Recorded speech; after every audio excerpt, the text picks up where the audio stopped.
के लिए।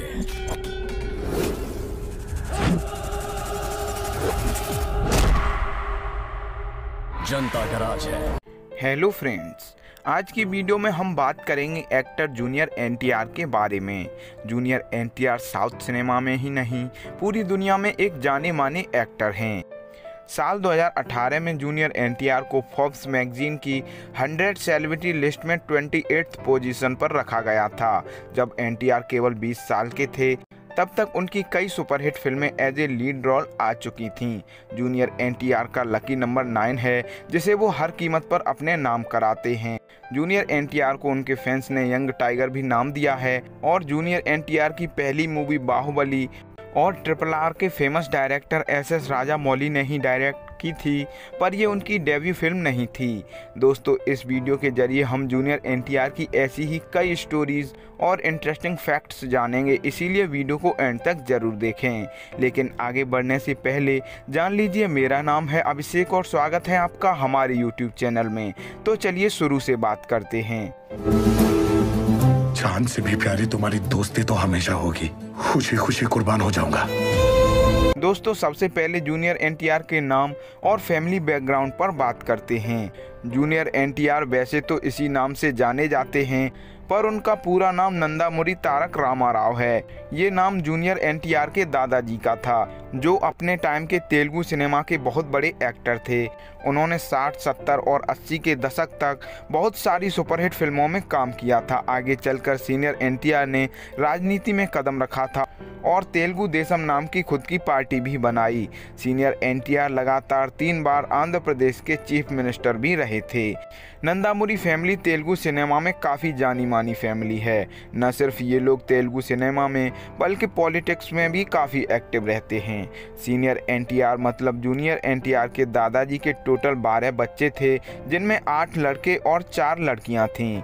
इनमें से जूनियर एनटीआर के पिता नंदामुरी हरिकृष्णन और उनके चाचा नंदामुरी बालकृष्णन भी शामिल हैं।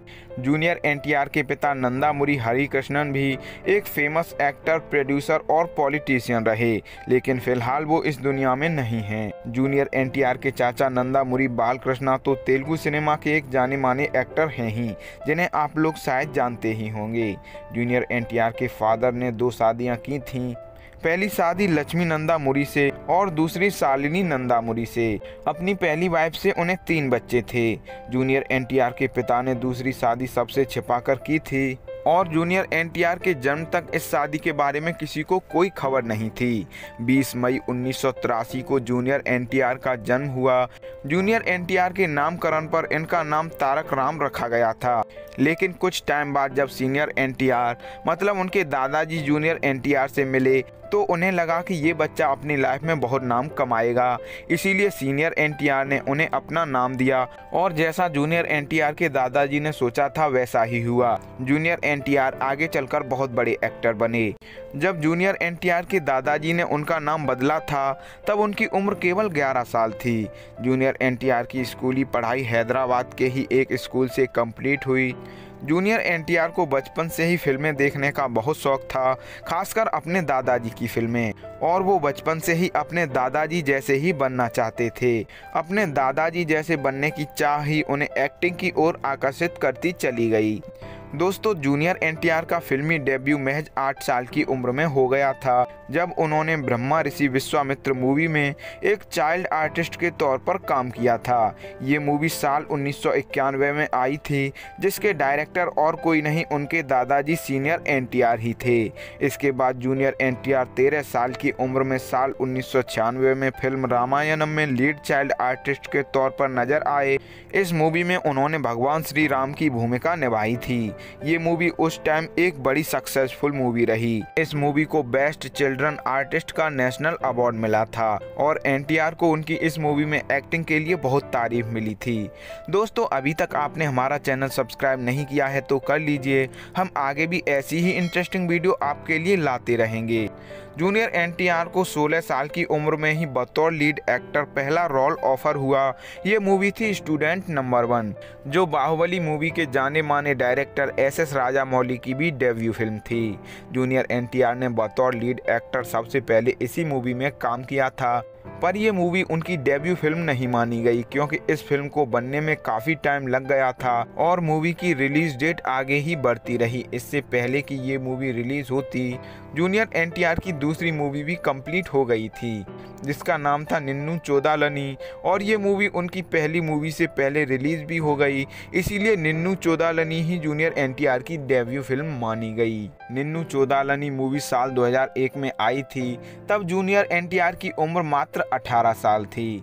निन्नू चौदालनी मूवी कोई खास पसंद नहीं की गई और उनकी ये मूवी एवरेज ही रही, लेकिन एस राजामौली द्वारा डायरेक्ट की गई स्टूडेंट नंबर 1 मूवी रिलीज हुई तो ये मूवी एक सुपरहिट मूवी साबित हुई।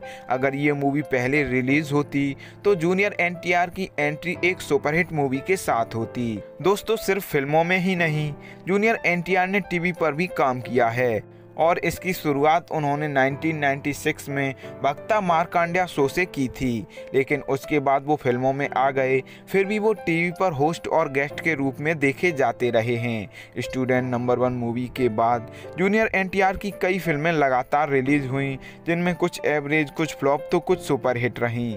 साल 2002 में जूनियर एनटीआर की आदि और साल 2003 में उनकी सिम्हाद्री मूवी बड़ी सक्सेसफुल मूवी साबित हुई। सिम्हाद्री मूवी भी एस राजामौली ने ही डायरेक्ट की थी। जूनियर एनटीआर महज 20 साल की उम्र में कई सुपरहिट मूवी में एज ए लीड एक्टर काम कर चुके थे, जो वाकई एक बड़ी उपलब्धि थी। इसके बाद जूनियर एनटीआर की साल 2004 में 2 फिल्में, 2005 में भी 2 फिल्में रिलीज हुईं जो कोई खास कामयाब नहीं रहीं, लेकिन साल 2006 में आई जूनियर एनटीआर की राखी मूवी एक कामयाब मूवी साबित हुई। इस मूवी में जूनियर एनटीआर ने बहुत ही बेहतरीन काम किया था और फैंस इनकी एक्टिंग पर फिदा हो गए थे। दोस्तों, साल 2004 में जूनियर एनटीआर की एक मूवी आंध्रावाला का ऑडियो लॉन्च फंक्शन बहुत बड़े लेवल पर रखा गया था। इस इवेंट में शामिल होने के लिए जूनियर एनटीआर के फैंस बहुत दूर दूर से आकर शामिल हुए थे। इस ऑडियो लॉन्च फंक्शन को लगभग 5 लाख से ज़्यादा लोगों ने अटेंड किया था। ये ऑडियो लॉन्च एक यादगार ऑडियो लॉन्च बन गया जिसे आज भी याद रखा जाता है, जबकि इस बात को 18 साल बीत चुके हैं। इतने बड़े इवेंट के बाद भी जूनियर एनटीआर की ये फिल्म फ्लॉप रही थी। साल 2007 में जूनियर एनटीआर फिर से तीसरी बार एस राजामौली के डायरेक्शन में बनी फिल्म यमागोंडा में नजर आए। ये फिल्म भी काफ़ी सक्सेसफुल रही। इस मूवी में जूनियर एनटीआर की एक्टिंग के लिए उन्हें पहला film fair award for best actor दिया गया था। साल 2007 तक जूनियर एनटीआर ने डायरेक्टर एस राजामौली के साथ 3 फिल्मों में काम कर लिया था और ये तीनों ही मूवी सुपरहिट रही थीं, लेकिन इसके बाद एस राजामौली और जूनियर एनटीआर ने साथ में काम नहीं किया। इसके पीछे कोई खास वजह नहीं थी, लेकिन साल 2022 में 15 साल बाद RRR मूवी में एक बार फिर जूनियर एनटीआर की एस राजामौली की फिल्मों में वापसी हुई। साल 2008 में जूनियर एनटीआर की सिर्फ एक ही मूवी आई थी, नाम था कांत्री। ये मूवी इनकी हिट रही, पर एनटीआर की साल 2009 में एक भी मूवी नहीं आई थी। उस साल जूनियर एनटीआर ने अपने ग्रैंडफादर द्वारा बनाई गई पार्टी तेलुगु देशम का इलेक्शन के लिए अलग अलग जाकर कैंपेन किया था।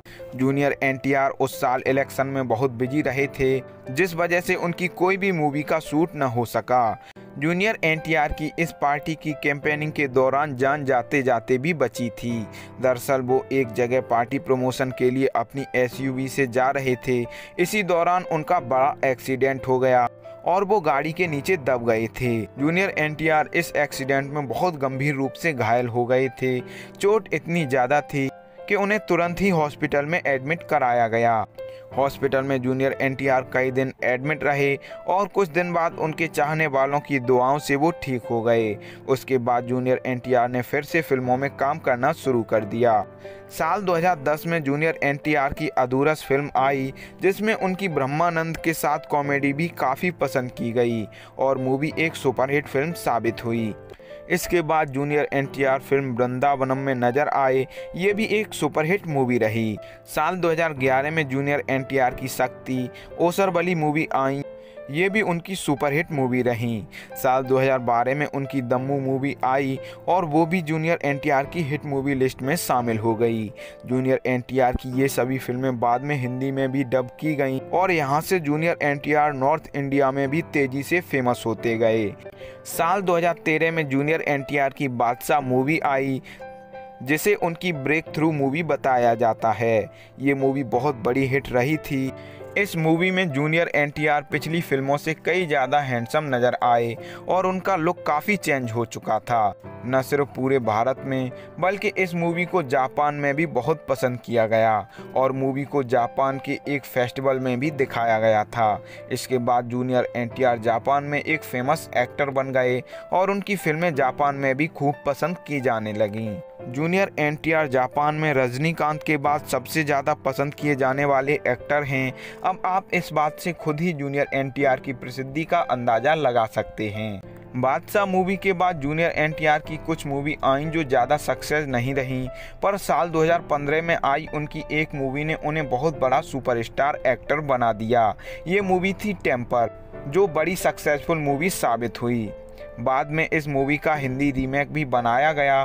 बॉलीवुड में ये मूवी सिम्बा नाम से आई थी, जिसके लीड एक्टर रणवीर सिंह थे और टेम्पर मूवी के रीमेक को भी बहुत ज़्यादा पसंद किया गया। टेम्पर मूवी के लिए जूनियर एनटीआर को उनका दूसरा best actor film fair award दिया गया था। इसके बाद जूनियर एनटीआर की कई सुपरहिट मूवीज़ लगातार आईं, जैसे साल 2016 में नन्नाकू प्रेमाथो और जनता गैराज, साल 2017 में जय लवकुश, साल 2018 में अरविंद समेता वीरा राघव। फिर 2018 के बाद जूनियर एनटीआर की कोई भी मूवी रिलीज़ नहीं हुई, क्योंकि इस दौरान वो एक बड़ी मूवी की तैयारी और शूटिंग में बिजी हो चुके थे। ये मूवी साल 2022 में रिलीज़ हुई। मूवी का नाम था RRR। RRR मूवी ने रिलीज़ होने के 3 दिन के अंदर 500 करोड़ रुपए से भी ज़्यादा का बिजनेस कर लिया, जो एक रिकॉर्ड बन गया। RRR मूवी में जूनियर एनटीआर के अलावा एक्टर रामचरण भी मुख्य किरदार में थे। रामचरण और जूनियर एनटीआर दोनों ने ही इस मूवी में फ्रीडम फाइटर्स का किरदार निभाया है। RRR मूवी के लिए जूनियर एनटीआर ने अपनी बॉडी पर बहुत कड़ी मेहनत की है और उन्होंने 18 महीनों का बॉडी ट्रांसफॉर्मेशन किया है, जिसमें उन्होंने अपनी बॉडी को लीन गेन किया। RRR movie director SS Rajamouli द्वारा बनाई गई है और जूनियर एनटीआर ने 15 साल बाद SS राजामौली के डायरेक्शन में बनी किसी फिल्म में काम किया है। साल 2007 तक जूनियर एनटीआर ने SS राजामौली के साथ 3 फिल्में की थीं और ये तीनों ही फिल्में बड़ी सक्सेसफुल रही थीं, लेकिन इसके बाद इन दोनों ने साथ में 15 साल तक कोई फिल्म नहीं की और ये बात लोगों को काफ़ी हैरान करती है, क्योंकि ऐसा भी नहीं था कि जूनियर एनटीआर और SS राजामौली की कोई अनबन हुई हो, क्योंकि ये दोनों हमेशा से ही अच्छे दोस्त रहे हैं। RRR मूवी की एक खास बात ये भी है कि वैसे तो ज़्यादातर साउथ इंडियन फिल्मों को वॉइस आर्टिस्ट ही हिंदी में डब करते हैं, पर इस मूवी में जूनियर एनटीआर और रामचरण ने ही अपनी आवाज़ हिंदी में भी डब की है और जूनियर एनटीआर और रामचरण द्वारा बोले गए हिंदी डायलॉग भी खूब पसंद किए गए हैं। RRR मूवी का ट्रेलर देखने पर तो ये एक्शन फिल्म नज़र आती है, पर असल में ये एक इमोशनल मूवी है जिसका मेन बेस दोस्ती है। हालांकि फिल्म में एक्शन सीन भी बहुत ज़बरदस्त हैं। दोस्तों, एक फ्लॉप फिल्म से शुरुआत करने वाले जूनियर एनटीआर आज भारत के एक जाने माने एक्टर हैं। बात करें अगर उनके नेटवर्थ की, तो एक रिपोर्ट के मुताबिक उनकी नेटवर्थ लगभग 400 करोड़ रुपए से ज़्यादा है और उससे भी बढ़कर उनके 7 करोड़ों फैंस का प्यार है, जिसका कोई मोल नहीं। बात करें जूनियर एनटीआर के मैरिटल स्टेटस की, तो उन्होंने साल 2011 में लक्ष्मी परानाथी से शादी कर ली। इन दोनों के 2 बेटे हैं, जिनमें एक का नाम है अभय और दूसरे का नाम है भार्गव। चलिए दोस्तों, अब जूनियर एनटीआर की लाइफ और करियर से जुड़ी कुछ और इंटरेस्टिंग बातें जान लेते हैं। जूनियर एनटीआर के फादर नंदामुरी हरिकृष्णन की साल 2018 में एक सड़क दुर्घटना में डेथ हो गई थी। जूनियर एनटीआर एक बहुत बड़े क्रिकेट लवर हैं। न सिर्फ उन्हें क्रिकेट देखना पसंद है, बल्कि वो क्रिकेट के अच्छे खिलाड़ी भी हैं और उनके फेवरेट खिलाड़ी सचिन तेंदुलकर हैं। जूनियर एनटीआर कुचिपुड़ी डांसर और कोरियोग्राफर भी हैं और साथ ही वो एक अच्छे सिंगर भी हैं। जूनियर एनटीआर की अपनी फिल्मों में सबसे पसंदीदा मूवी सिंहाद्री है, जो साल 2003 में आई थी। डायरेक्टर SS राजामौली से बाहुबली मूवी के प्रमोशन के दौरान पूछा गया कि प्रभास और जूनियर एनटीआर में उनका कौन अच्छा दोस्त है, तो उन्होंने जूनियर एनटीआर को अपना बेस्ट फ्रेंड बताया। साल 2018 में जूनियर एनटीआर को फोर्ब्स की 100 सेलिब्रिटी लिस्ट में शामिल किया गया था और इसमें उन्हें 28th पोजीशन मिली थी। एक बार जूनियर एनटीआर एक फंक्शन के लिए कर्नाटक गए थे। वहां जाकर जब जूनियर एनटीआर ने कन्नड़ा भाषा में बात की तो उनके फैंस ये देखकर बहुत खुश हो गए कि जूनियर एनटीआर को कन्नड़ा भाषा भी आती है। वहाँ जूनियर एनटीआर ने अपने फैंस को बताया कि मेरी माँ कर्नाटक से ही थी, इसीलिए मैं ये भाषा अच्छे से बोल लेता हूँ। जूनियर एनटीआर बहुत दयालु स्वभाव के व्यक्ति हैं। वो ज़रूरतमंद लोगों की अक्सर मदद करते रहते हैं। साल 2013 में जूनियर एनटीआर की बादशाह मूवी के ऑडियो लॉन्च के दौरान एक फैन की डेथ हो गई थी। इवेंट के बाद जूनियर एनटीआर उस फैन के घर गए और उस फैन की फैमिली को 5 लाख रुपए डोनेट किए। जूनियर एनटीआर नंबर 9 को अपना बहुत ही लकी नंबर मानते हैं। उनके पास जितनी भी कारें हैं सभी का नंबर 9 से शुरू होता है। जूनियर एनटीआर ने जब अपने करियर की शुरुआत की थी तब से ही इन पर लोगों की पैनी नजर रही, क्योंकि इनका नाम एनटीआर था और एनटीआर अपने समय के एक बड़े एक्टर थे। जूनियर एनटीआर ने शुरू से ही अपनी फिल्मों से अपने दादाजी का नाम नीचा नहीं होने दिया, लेकिन फिर भी इनके लुक्स का काफ़ी मजाक उड़ाया जाता रहा, क्योंकि वो पहले मोटे हुआ करते थे। शुरुआत में जूनियर एनटीआर के लुक को ज़्यादा पसंद नहीं किया जाता था, पर साल 2013 से उन्होंने अपनी बॉडी को ऐसा ट्रांसफॉर्म किया कि फिर उनके लुक्स पर भी बड़ी फ़ैन फॉलोइंग मिली। और फिर साल 2022 में आई उनकी RRR मूवी से तो उनकी बॉडी की एक अलग ही लेवल की फ़ैन फॉलोइंग हो गई। जूनियर एनटीआर की फ़ैन फॉलोइंग बहुत ज़्यादा और बहुत लॉयल है। जूनियर एनटीआर एक बार को तो अपने फैंस का शुक्रिया अदा करते करते इमोशनल भी हो गए थे। उन्होंने अपने फैंस से बोला, जैसे मेरे लिए मेरी बीवी और बच्चे हैं वैसे ही मेरे लिए आप लोग भी हो। अगर मुझे मौका मिले तो मैं आप लोगों के लिए कुछ भी कर सकता हूँ। दोस्तों, जूनियर एनटीआर की एक बच्ची फैन थी, नाम था श्रीनिधि, और वो ब्लड कैंसर से पीड़ित थी और उसकी लास्ट विश ये थी कि वो जूनियर एनटीआर से मिले। जब ये बात जूनियर एनटीआर तक पहुंची तो वो तुरंत ही श्रीनिधि से मिलने गए और अपने साथ में जूनियर एनटीआर एक बड़ा सा टेडी बियर भी लेकर गए थे।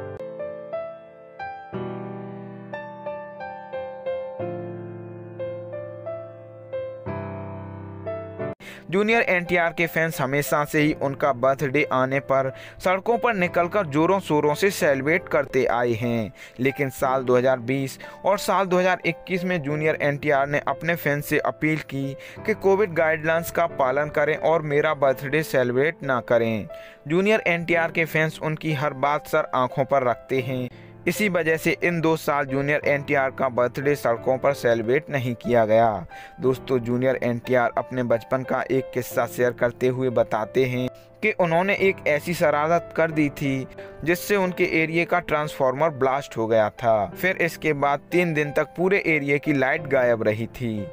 जूनियर एनटीआर की बचपन में इनकी शरारतों की वजह से कई बार पिटाई भी हुई थी। बात करें जूनियर एनटीआर की हाइट की तो उनकी हाइट लगभग 5 फीट 6 इंच है और उनका बॉडी वेट फिलहाल लगभग 66 kg है।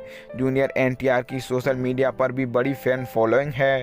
ट्विटर पर उनके 5 मिलियन से ज़्यादा फॉलोअर्स हैं, फेसबुक पर उनके 6 मिलियन से ज़्यादा फॉलोअर्स हैं और इंस्टाग्राम पर जूनियर एनटीआर के लगभग 4 मिलियन फॉलोअर्स हैं। हालांकि वो इंस्टाग्राम पर ज़्यादा एक्टिव नज़र नहीं आते हैं। हाल ही में जूनियर एनटीआर RRR मूवी के प्रमोशन के लिए famous comedy show the Kapil Sharma show में नजर आए थे, जहां उनको अच्छी हिंदी बोलता देख सभी फैंस बहुत सरप्राइज और खुश हो गए थे। वहां जूनियर एनटीआर ने बोला, हम सभी को हिंदी आनी चाहिए, यह हमारी मातृभाषा है। ब्रदर, कुछ कैरेक्टर्स ऐसे होते हैं कि पैदाशी से जब we've heard their stories, हम उनकी कहानियां सुन के बड़े हुए हैं, तो जब ऐसे कैरेक्टर्स करने के लिए when you have an opportunity and somewhere you feel that you really don't need to work hard for it, क्योंकि तुम्हारी जिंदगी के ऑलरेडी वो हिस्सा बन चुके हैं। तो फ्रेंड्स, ये थी लाइफ स्टोरी जूनियर एनटीआर की। उम्मीद करता हूँ वीडियो में दी गई जानकारी आपको पसंद आई होगी। जूनियर एनटीआर की फिल्में और उनका व्यक्तित्व तो आपको कैसा लगता है और उनकी कौन सी मूवी आपकी फेवरेट है, हमें कमेंट करके बताएं। साथ ही ये भी बताएं ये वीडियो आपको कैसी लगी। दोस्तों, आज के वीडियो में इतना ही। हम प्रे करते हैं जूनियर एनटीआर आगे और भी कई सुपरहिट मूवीज़ दें। वीडियो एंड तक देखा है तो वीडियो पर अपना रिस्पॉन्स ज़रूर दें। अच्छी लगी तो लाइक, शेयर और कमेंट करें। आपकी हर कमेंट हमारे लिए बहुत वैल्यू रखती है। साथ ही अगर आप हमसे इंस्टाग्राम पर भी जुड़ना चाहते हैं तो ज़रूर फॉलो करें। वीडियो एंड तक देखने के लिए थैंक्स। हमारी हर अपडेट से जुड़े रहने के लिए चैनल सब्सक्राइब करके बेल आइकॉन प्रेस कर लें। तो चलिए फ्रेंड्स, मिलते हैं अगले वीडियो में एक और इंटरेस्टिंग स्टोरी के साथ।